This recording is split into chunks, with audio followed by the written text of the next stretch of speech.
A calling card for insurrectionists flying in plain view outside of the house of an Associate Justice of the Supreme Court of the United States. Tonight, the New York Times published a report capturing, through the interviews and photos, an upside-down American flag hoisted outside of Samuel Alito's home in Alexandria, Virginia.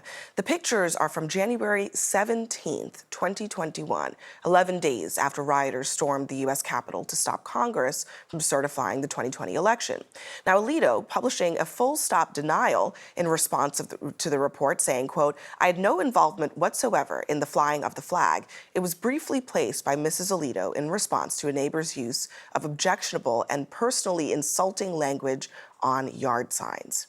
Now, we haven't yet heard from the Supreme Court about all of this, but what is missing from Alito's response?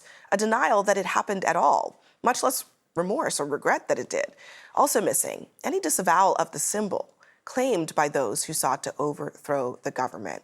Joining us now, Jodi Kantor. She is the New York Times correspondent who broke this massive story tonight. Jodi, how on earth? I have a lot of questions for you. I'm curious about how this happened, but I'm also curious about how you found out about it. Well, first of all, thank you for having me. Let's start with the reaction of the people who saw the flag. Neighbors, word also filtered back to the Supreme Court, and all they're seeing is this upside-down flag, which at the time was one of the symbols of the Stop the Steal campaign. We're talking about the period just after January 6th, but also 3 days before President Biden's inauguration. Yeah.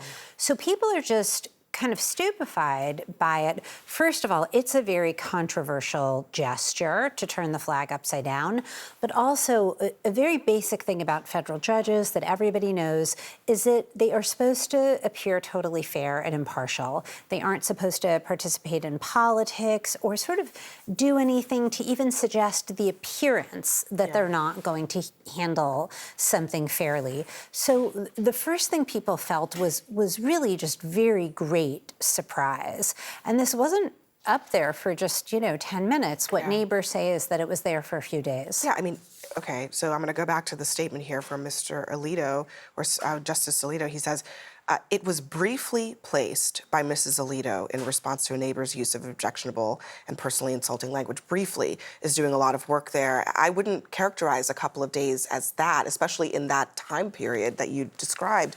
But the other thing is, I mean, the court's rule book about the conduct of employees is pretty specific. You cannot publicly oppose or support partisan political organizations or candidates.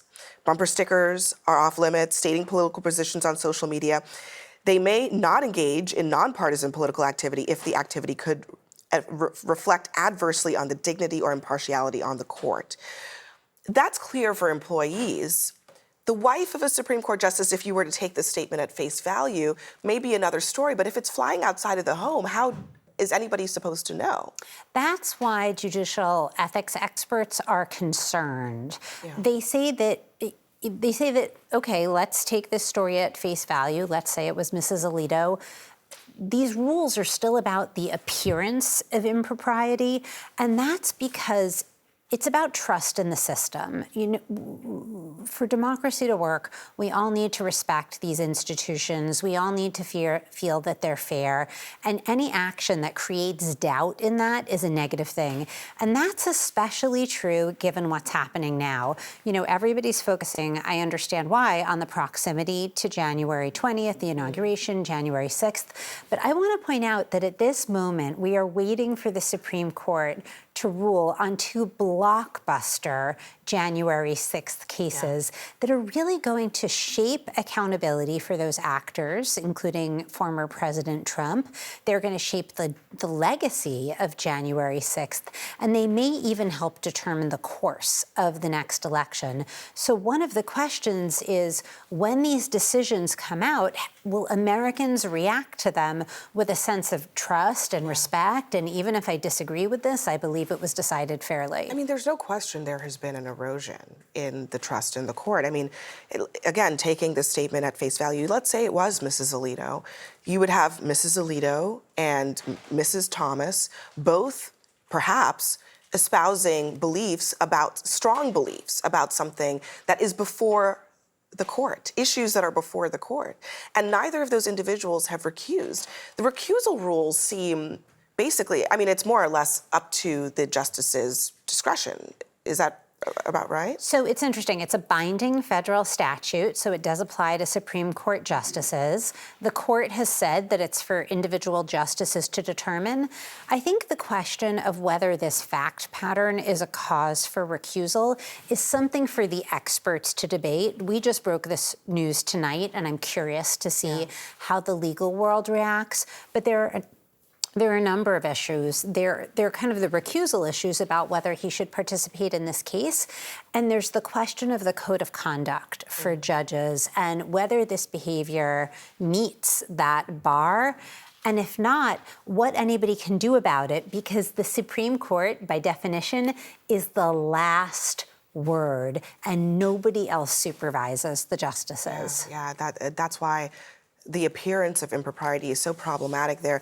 What's amazing, Jody, is also, I mean, this being scuttlebutt for basically 4 years in that neighborhood and among the court, and then finally coming out when it did. Thank you for joining us with all of this reporting.